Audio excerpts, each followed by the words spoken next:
In the land of great kings, long before Islam, people worshipped fire, a symbol of their god. Zarathustra guided them, preaching duality between good and evil, symbolized by the meeting in twilight of the moon and sun. According to legend, the glowing rays of the sunlight, called tears of the sun, melt into the calm waters of a lake and turn into a blue gemstone, tender and heavenly. Thus were born the most beautiful turquoise in the world, and their birthplace was Persia.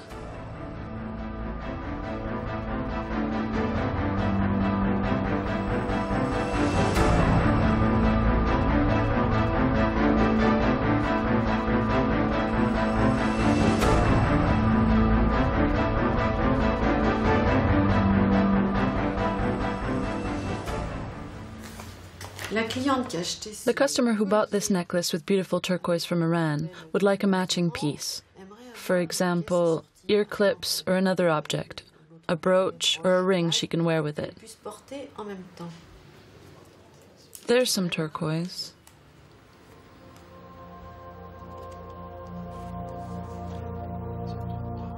For over a century, the jeweler Boucheron has always favored the paths of creation. A gem is nothing without one who creates it.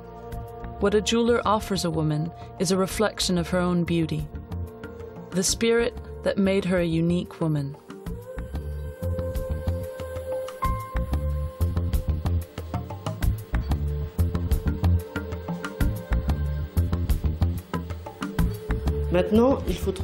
Now he must find beautiful turquoise from Iran. Iran, formerly Persia, is now an Islamic republic with a 95% Shiite population.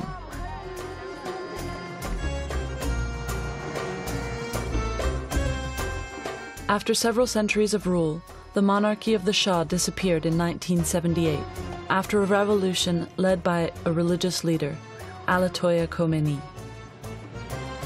Shortly after, the country suffered a bloody war against Iraq that the Iranians are still recovering from. The elements do not spare them. Strong earthquakes shake the country. The main source of export revenue is oil, but cottage industries such as carpets, pistachios, and other crops feed the local shops and bazaars. Iranians are avid consumers of jewelry, and especially stones, including those recommended by the Prophet Muhammad, such as turquoise and carnelian.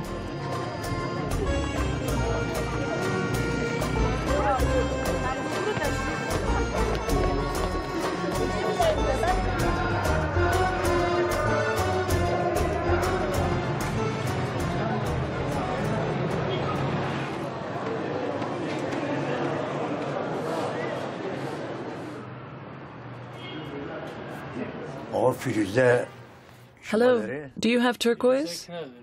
No, but I have an address.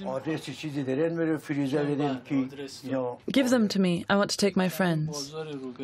In another part of the bazaar, there is the Gold Bazaar.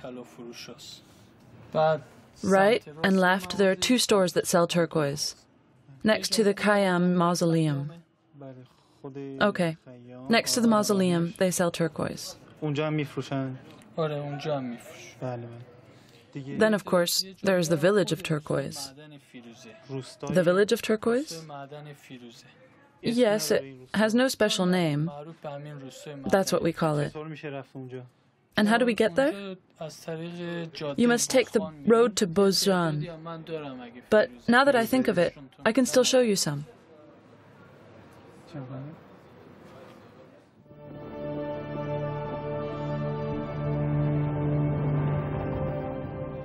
The mines are located on the southern slope of the Kuh-e-Binalud chain in a mountainous area that is off limits. The place of extraction of turquoise, near the city of Nishapur, is a closely guarded secret.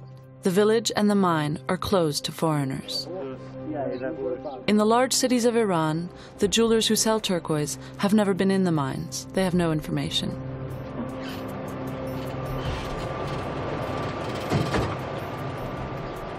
China, the United States, and other countries produce turquoise, but the most valuable and most beautiful come from these mines. Its name comes from the French, pierre de turquoise, stone of Turkey, because turquoise arrived in Europe from this country. but in reality it was mined in Persia. In Iran it is called Firuz, is also the name that was given to the nearest village and the mountain that produces these exceptional stones. Turquoise is located at a shallow depth. Upon entering the mine, the blue veins appear on the walls. Water from bad weather seeps in these fractured terrains. On its journey, it dissolves the copper layers it penetrates. In the depths, it warms on contact with hot magma.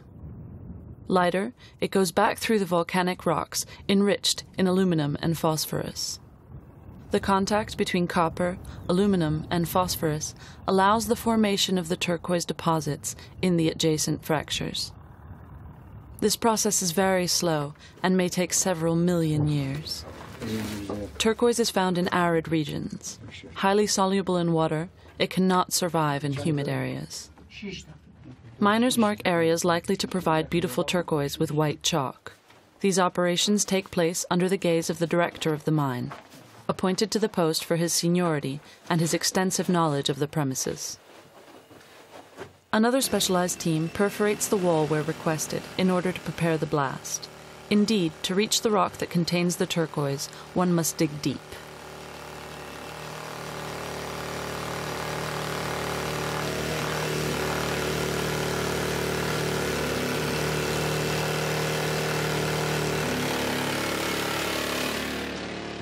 Simple hammers are not enough to unearth the crevices filled with the blue stone.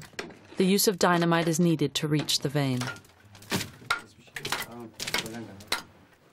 The safety instructions are followed scrupulously in this mine. The last accident due to explosive dates back more than 30 years.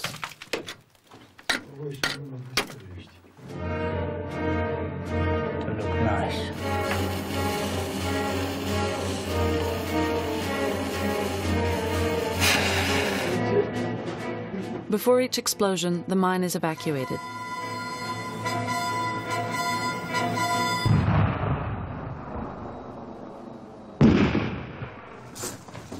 The thick cloud of dust caused by the blast dissipates in a day.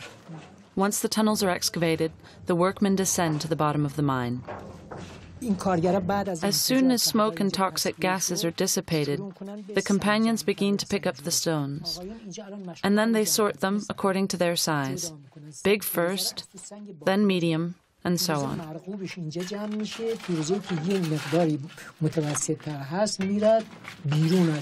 The stones are then sorted again in the open by other companions.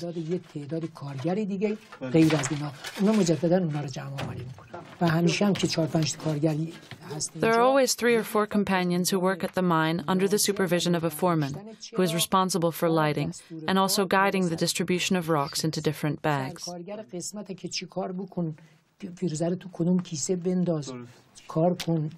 In fact, he directs all operations. It is strictly prohibited for miners or anyone else to pick turquoise in the mine for themselves. A manager is there to watch.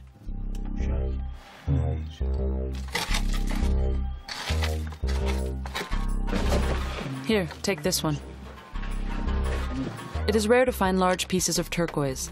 In fact, the maximum thickness of a vein is about 20 millimeters. Due to lack of information, many Western scholars believe that these mines are exhausted.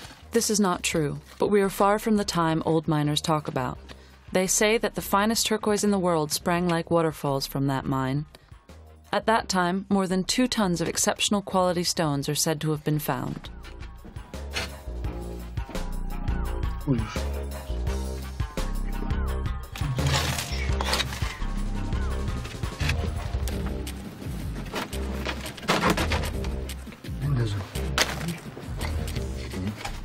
Each stone is placed in a different bag according to its approximate value. The miners work 7 hours per day under especially harsh conditions. They stop only for a half hour to eat, without leaving the tunnel. 48 miners work in the mine 6 days a week, for a salary of about 80 euros per month. They all come from the nearby village, first called Fishan, then Pashan. Now everyone has forgotten these names. It is called the Village of Turquoise. Still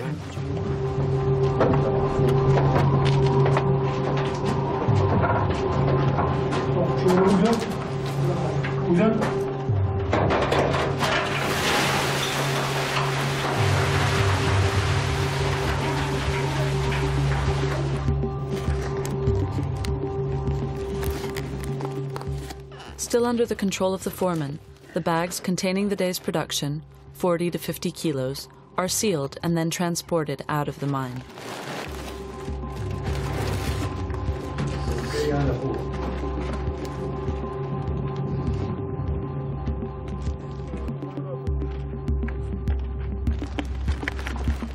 The manager monitors them until the secure location where they are to be stored.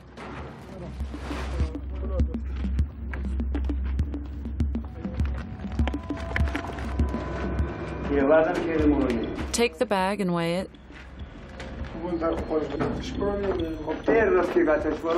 All right, now put these 2 bags in. In recent years, the villagers have asked the government to regain the right to mine turquoise on their own behalf. This request was granted. They have formed a cooperative of 332 members who all live in the village of Turquoise. Each villager can have only 1 share per family member. The day of the auction, they can buy rough stones that they will have cut by one of the stone cutters in the village. The sale of these stones will greatly improve their incomes.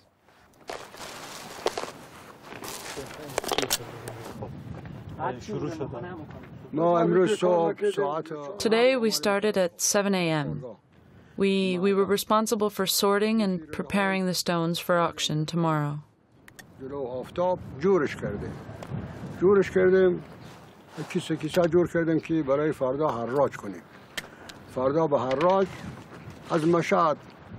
Buyers come from Mashad, from Nishapur, and other villages. Turquoise quality depends on where they were extracted, but prices vary depending on size. There are stones at 800,000 taman, some are 1 million per kilo. You'll see tomorrow. You'll see tomorrow.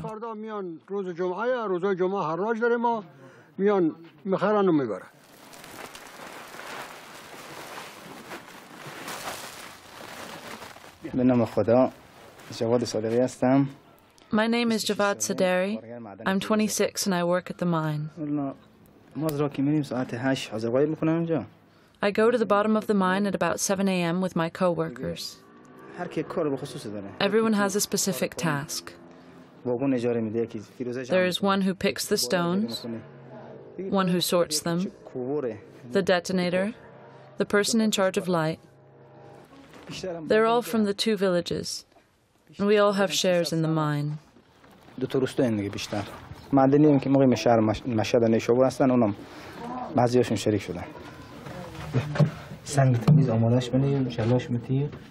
Try a bit of roughing.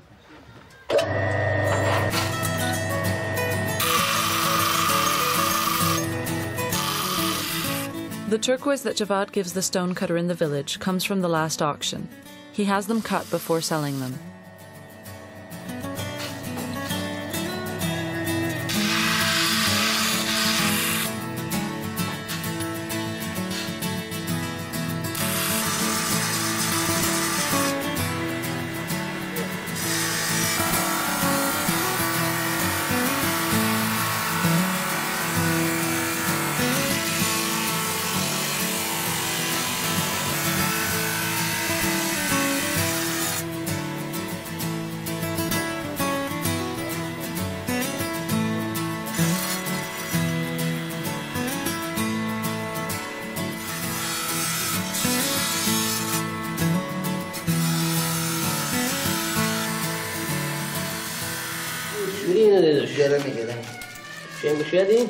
Here, look. That's the last arrival from the mine.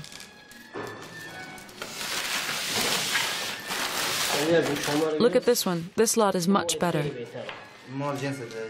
Yes, it's not bad.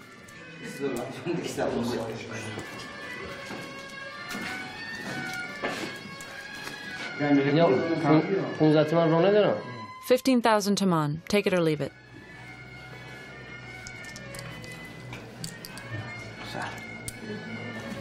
Are you kidding? No, no.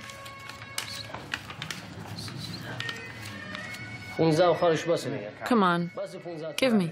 Give, I tell you. Enough. Give more. Come on. You're really tough. And how am I meant to earn a living? Come on, hand over the money.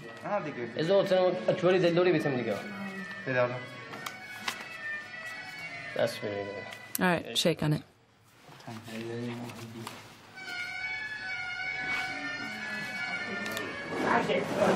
All right, let's load.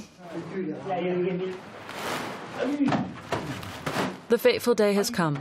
Once a month, the production of the mine is sold at auction. Buyers come from all over to buy turquoise that will feed a veritable industry in Nishapur and Mashad. No foreigner is allowed to bid in this sale.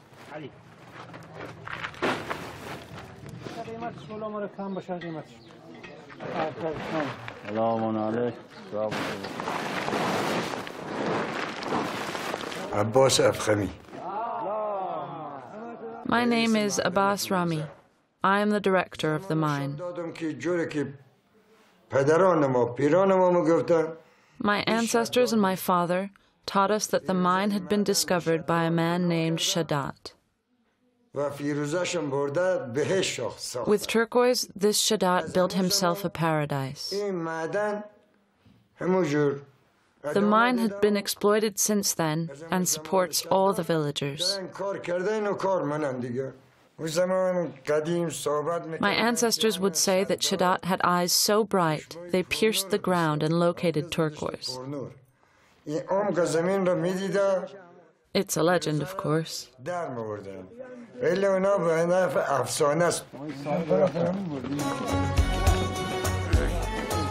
The bags containing stones, sorted by the village elders, come out of their secure location and are weighed. They each carry a lot number. Each bag is emptied onto the floor of the mine in front of buyers so they can assess the quality of the stones before making their bids.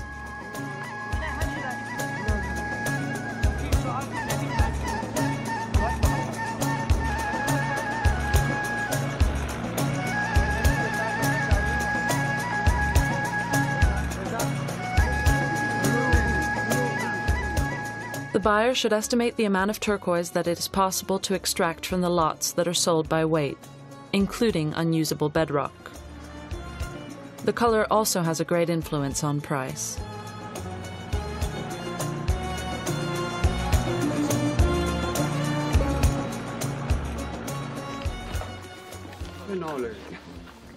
The auction is open. 640? 640, 645, 745, 750, 750, Mr. Sali, 750 once, twice, 3 times, awarded.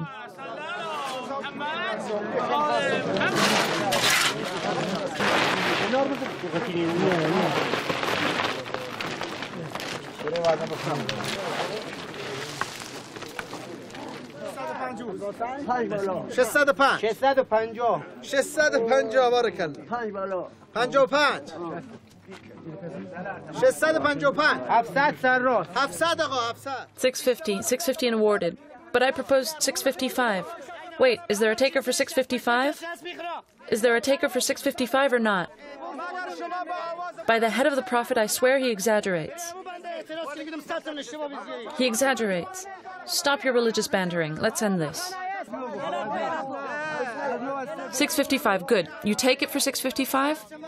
Yes, I said I'd offered it.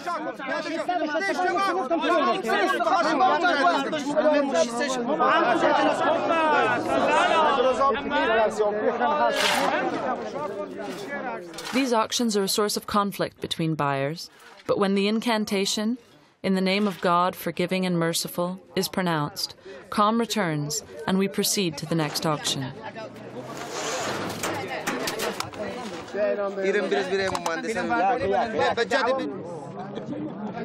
The bags are picked up and paid for with checks that are cashed 60 days later by the administration of the mine.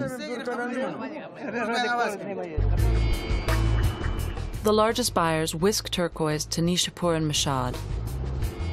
For centuries, world travelers have crossed this road. Already in the 13th century, the famous Venetian explorer, Marco Polo, passed through Iran. In his book, The Book of the Wonders of the World, he describes the city of Nishapur, near the turquoise mines. 4 centuries later, Jean-Baptiste Tavernier, the famous broker for King Louis XIV, a great connoisseur of gems and shrewd observer, noted in one of his books, "In Persia, turquoise is only found in 2 mines. One of them, the Old Rock, is near a large town called Nishapur. For years, the Persian king forbade anyone other than himself from extracting from the old mine." Mashad is the great holy city of Iran, the city of the martyrdom of Imam Reza, direct descendant of the Prophet. This is the first shrine in the country and is annually visited by at least 12 million followers. The Iranians are particularly fond of turquoise jewelry. Trade in this city is thriving. Ali Reza has set up a cutting factory on the outskirts of Mashad. Having brought his spoils from the mine, he is eager to see the result of the cutting.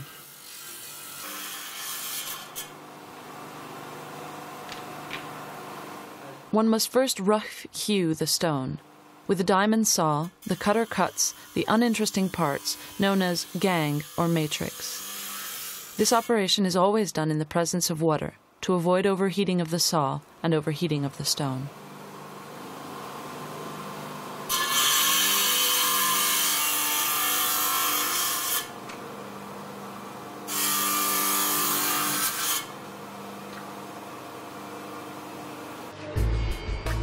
After giving a preliminary shape to the cut, stones are assigned to the polisher.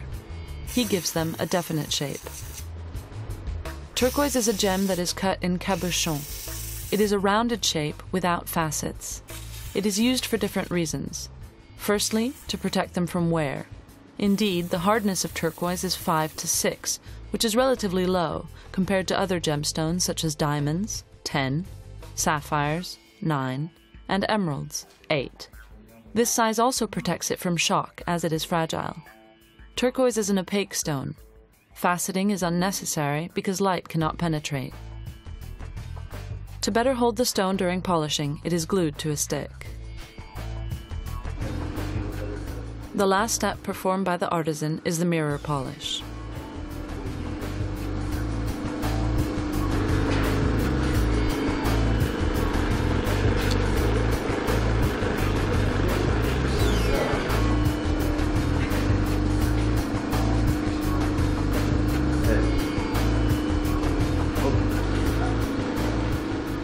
The turquoise carved by Ali Reza are not the best quality.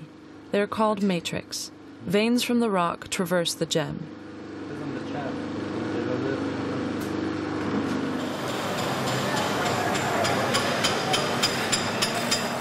Ali sells these stones to jewelry manufacturers in the bazaar of Mashad.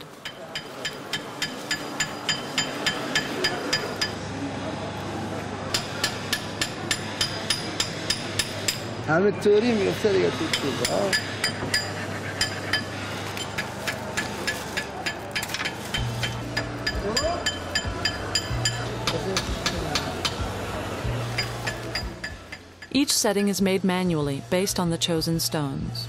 The metal used for these rings, meant for men, is silver.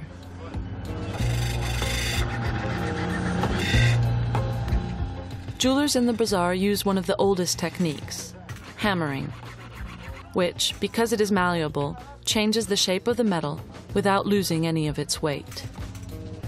Then they practice a different technique, called the tooth, using saws, chisels which propel metal filings which lead to a loss of material. The latter allows you to customize each ring with patterns.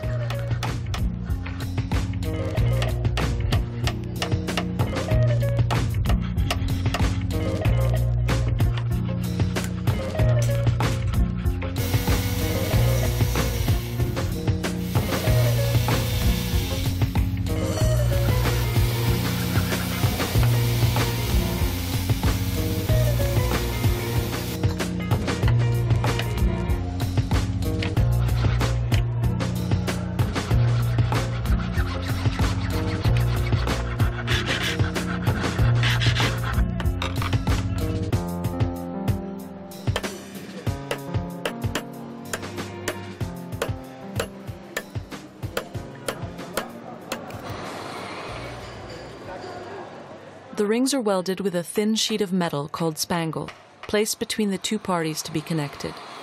This sheet melts under the heat of the flame and forms the weld.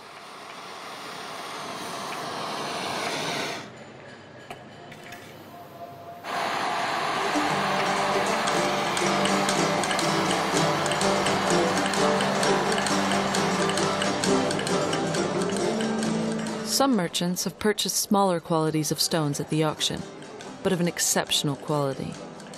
As is the case with Yazdan, his specialty is turquoise for the great Iranian jewelers. Look a bit at what I brought you. Tell me what you can get out of it.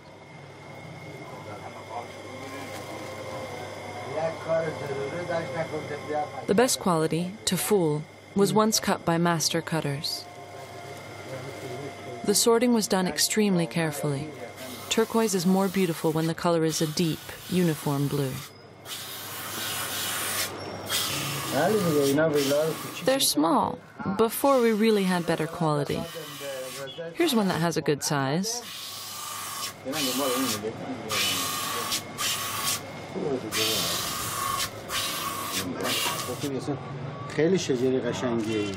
Here's one that has a good size. Turquoise is porous. It absorbs water easily. The artisan must trim it with great skill.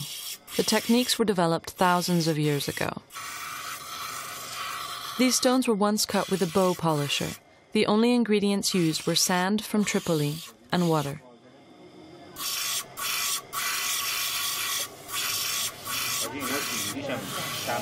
To be sold, each of these gems is crimped onto a copper mount, intended only for presentation. They are made one, by hand.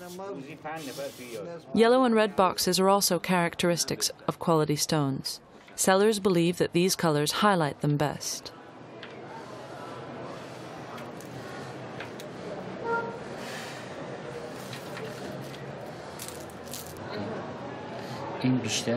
This one's better.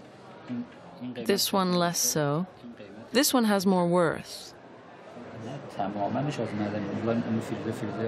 These are all natural stones.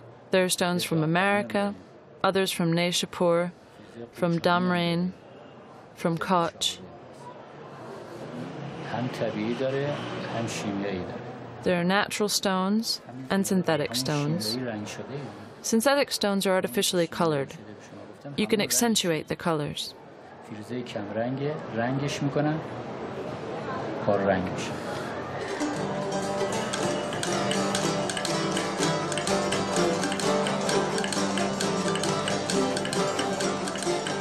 A few years ago, mine production of turquoise in Iran fell sharply.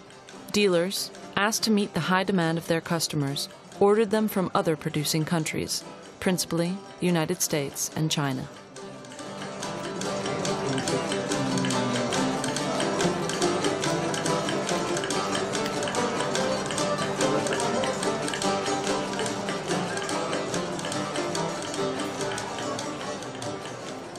Hello.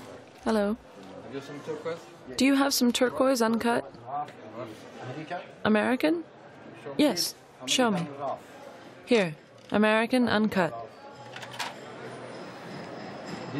Do you have cut stones? Yes. The turquoise from these countries, especially the United States, are much more porous and less hardened than those from Iran. It is necessary to treat them so that they retain a good appearance over time. Silica, paraffin, and plastic gels are injected, which are often artificially colored, because the blue is often too pale.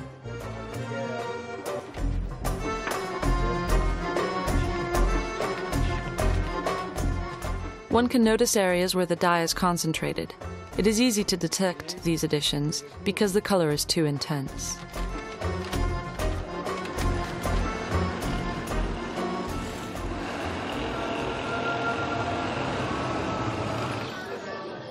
Turquoise is not a mere object of pageantry for Iranians. It is intimately linked with religion. The Prophet advised his followers to wear it.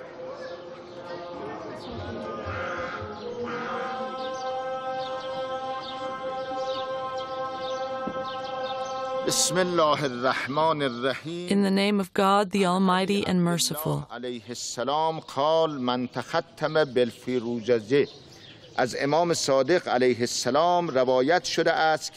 to Imam Sadek, it was decreed that every man who wears a turquoise stone will not know insecurity. Turquoise will also provide many benefits to his health. It will fortify his heart and strengthen his eyesight.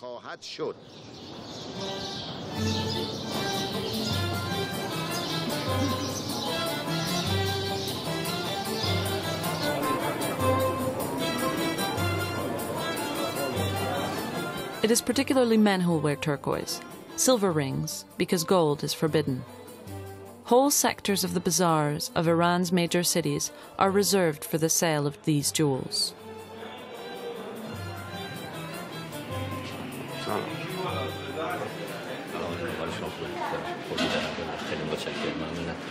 Hello. What is the origin of these stones? These are Mashad stones. They're mainly used to make rings for men. For the rings for women, we choose stones that are simpler and smaller. For men, we select Shajari turquoise. And which do you recommend? I think you should choose one of these two models.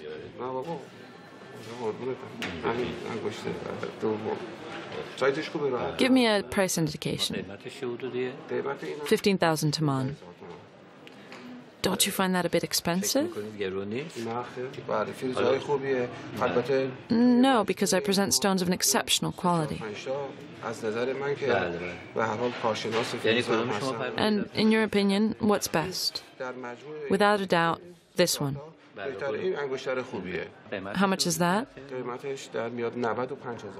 95,000 taman. That's expensive. Give me a discount and I'll become a regular and loyal customer. It's really a remarkable stone, and I can assure you that you're making a good deal. Can you guarantee its authenticity? Of course. Do you want it cleaned? Is it a good size for you? Yes, it's perfect. But I would like an additional discount, and I promise you I will become a very loyal customer. Do you want me to polish it? Yes, please. Come on, be nice and give me another little discount. You want me to polish it? Yes, please.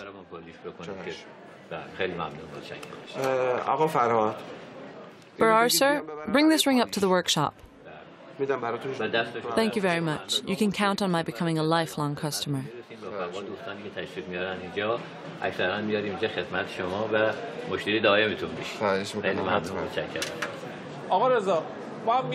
I'm sending a stone to clean. Reza, do your job carefully. Don't go too fast. It must be perfect. And send it back to me when it's finished.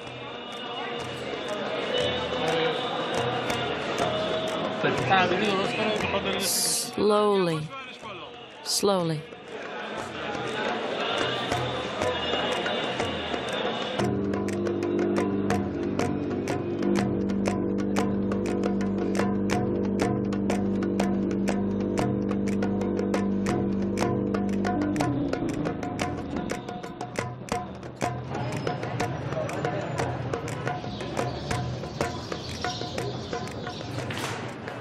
Believers have the right to wear this sacred stone during the prayer. Only one other stone shares this privilege: agate.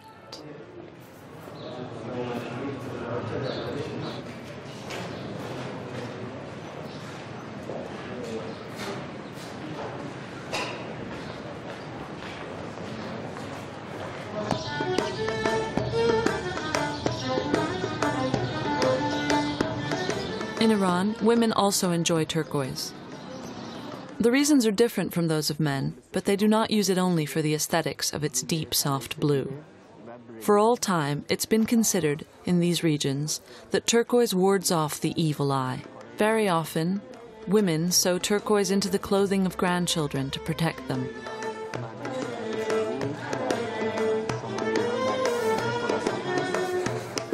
Ancient writings tell that turquoise brings good health and success. It was said that after a battle, no one had ever seen turquoise on a fallen soldier. Other powers are attributed to it as well. It is said to change color depending on the purity of air and weather.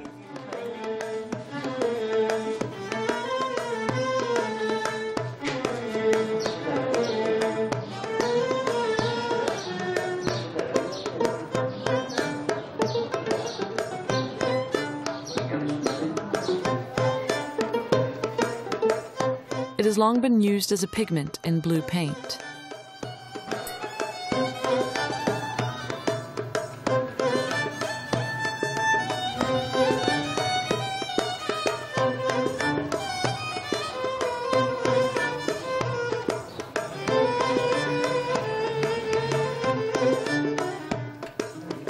This gemstone has great importance in traditional medicine. The famous Arab botanist Ibn al-Battar wrote in the middle of the 12th century that they cared for the bites of scorpions and snakes by administering a potion made of turquoise.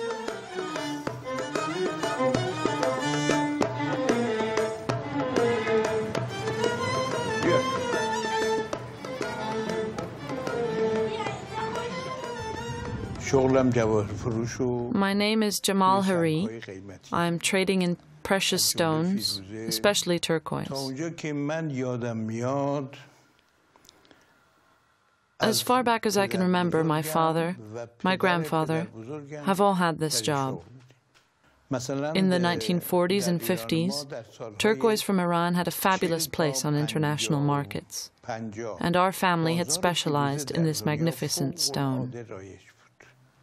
خب ما بیشتر فعالیتمون روی همون کارهای فیروزه بود. ولی خب دیگه بعد Then the market got a little packed. سنگی یه موقعی رواج داره یه موقع از رواج. Turquoise is unfashionable now. ولی خب من همیشه چون به فیروزه علاقه I've always been fascinated by this gem. فیروزه رو یه سنگی Turquoise is a lucky stone. برکت. I'm in love with its color. فیروزه فوق‌العاده علاقه‌مندم. On a professional level, I've done much to promote this stone.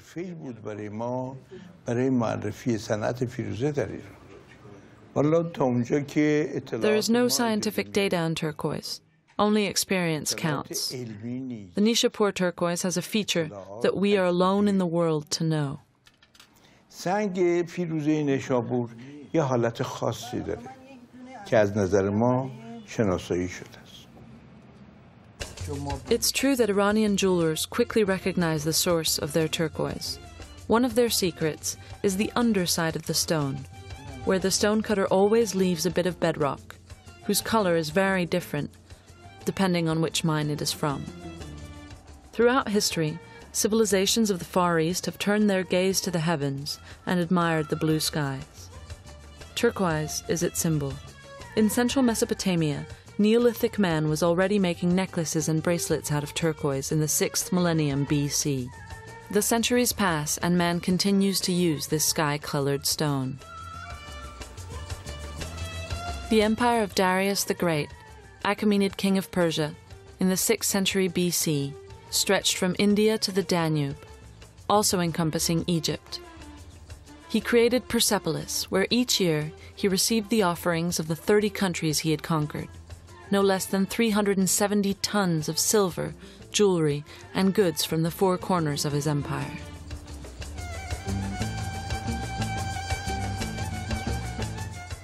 From that time, archaeologists have unearthed a princely tomb near Susa, in which were found necklaces and bracelets made of turquoise.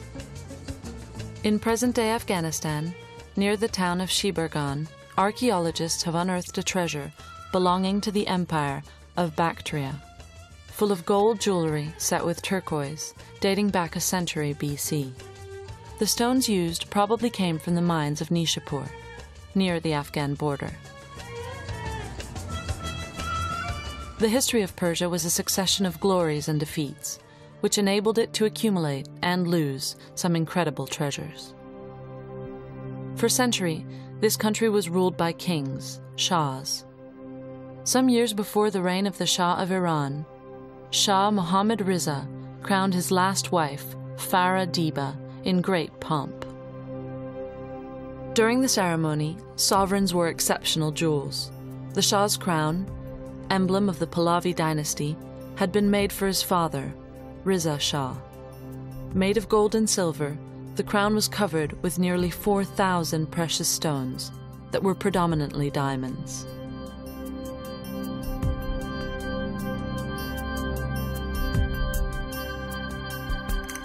The crown of Farah Diba was specially created by jeweler Van Cleef for her coronation.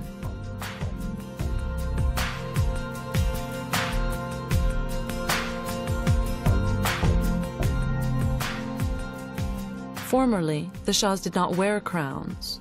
Only a crest adorned their head covering.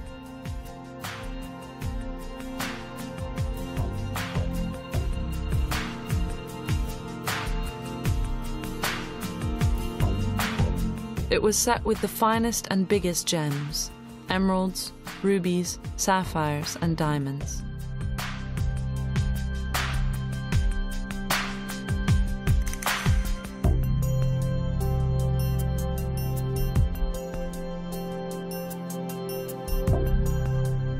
The Shahs of the Qajar dynasty, and especially Fat Ali Shah, changed the tradition with the Kiani crown. In Persia, there is the father of the Shah, named Muhammad Reza, who decides to overthrow the dynasty in place, called the Qajar. He takes a Russian regiment in Caucasus, and with this regiment, he overthrows the dynasty. He's the head of the state and obviously finds himself facing the English. Why against the English? Because there is a strong smell of oil, and in particular on the side of Mosul. So there's fighting with the British. War is good, but at the heart of war is money. So in these conditions, he says to himself, I need money. Minister of Finance, I need money. Your Majesty, the coffers are empty. Under these conditions, get me a loan. Majesty, I quite agree, but in order to have a loan, it has to be lent against something. How do the French do it? They have the bullion of the Bank of France. And us? Nothing. What do you mean, no treasure? Yes, there's the Qajar treasure, called the treasure of the Shahs of Iran. But it's a bit of a mess. Everything's broken, the beads are hanging every which way, and we never counted what it's worth. Have it counted. By the man who calls himself the Minister of Finance? By whom? I have your man, Mr. Louis Boucheron. We can find the trace of the treasure of Persia around the 5th century. Over the course of several invasions, Mongols, Indian rulers, all looted the treasury. Nadir Shah, king of Turkoman Persia, decided to take it back, first diplomatically, but his envoys were murdered. Exasperated, in 1739, he organized a military campaign against the Mughal emperor, Muhammad Shah. He invaded India and entered Delhi with his golden sword in hand. In remembrance of this great victory, the scimitar was called the Conqueror's Sword and set with 1,869 diamonds. Victorious, Nadir recovered the treasure, in which there were extraordinary objects. Most importantly, he coveted 2 stones that were very famous at the time, 2 huge diamonds. The Darya-i-Noor, the Ocean of Light, a pink 182-carat diamond, which is still in the treasury, and Koh-i-Noor, the Mountain of Light, which was said at the time, with its 186 carats, that its price was equivalent to a day of spending worldwide. It is now on the Crown of England. He brought back only 10% of the Persian treasure. The rest was lost and stolen during the return. Nadir was assassinated some years later by his own captains, and the treasure fell into the hands of Aga Muhammad, nicknamed the Castrated Khan, who founded the Qajar dynasty. They remained in power for a century and a half.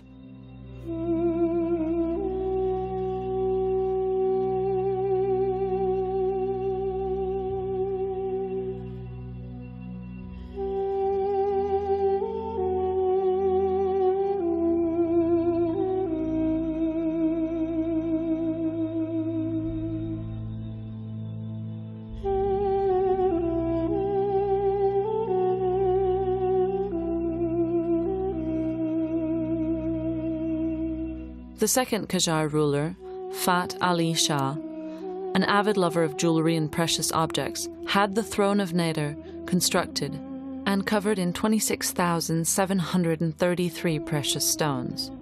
His descendant, Ad-Din Shah Nasser, was more interested in art than politics.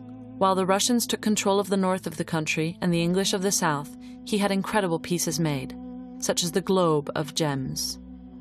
Made by Persian jewelers out of 34 kilos of gold, inlaid with 51,366 precious stones for a weight of around 4 kilos.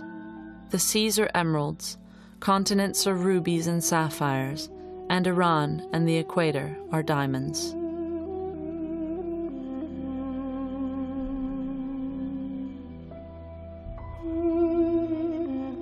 In their extravagances, the princes and kings of Persia did not forget the blue stone emblem of their country. Their jewelers created objects of great refinement, such as the hookah set with turquoise and rubies. Its uniqueness lies in the great care taken in choosing the stones. They are all in the same tones and of the most beautiful color. In 1958, the Iranian ambassador to France called on Mr. Louis Boucheron and said, "Here, you suggested to the Shah in 1928 that he open a museum. Well, His Majesty has decided to make a museum from the treasure of the Shah." Eh bien, Sa Majesté a décidé de faire un musée du trésor du Shah. And it's your responsibility. "Oh, no, no," said Mr. Louis Boucheron. "Look, I'm a jeweler. I'm not a manufacturer of..." "Sir, you are hereditary keeper of the treasure of the Shah. Only you have a right to touch this jewelry. All others are beheaded. Only you." "Sir, wait, I forgot to tell you. Carte blanche and unlimited funds." "Ha! That changes everything," said Boucheron. What is ironic is that we did not set up the museum in Tehran, but in France, in a huge building that was the annex of general stores in Pantin. We made the entire museum, except, of course, the jewelry that had remained in Tehran. We even made the device that would cause a 6-ton door to fall in 1 second if a single glass pane was touched. And we disassembled the museum in France. There were 300 tons of cast steel and gold with precious stones, glass, electronics. It was transferred to Tehran via Marseille. We sent 40 workers over there for 8 months to set up the museum in Tehran. We found the treasure in the pithy state we had left it, and Mr. Boucheron sent 16 jewelers who've refurbished it all with aplomb. They have remade the swords, aigrettes, and all those things, reconstituted the entire museum. In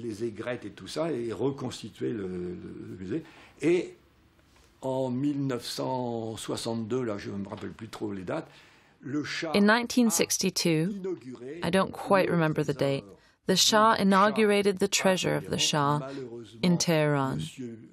Unfortunately, Louis Boucheron had been dead for a year, and it was his son who attended the inauguration, saying this: "My father has just written his last Persian letter."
Persia became Iran. Zoroastrianism gave way to Islam.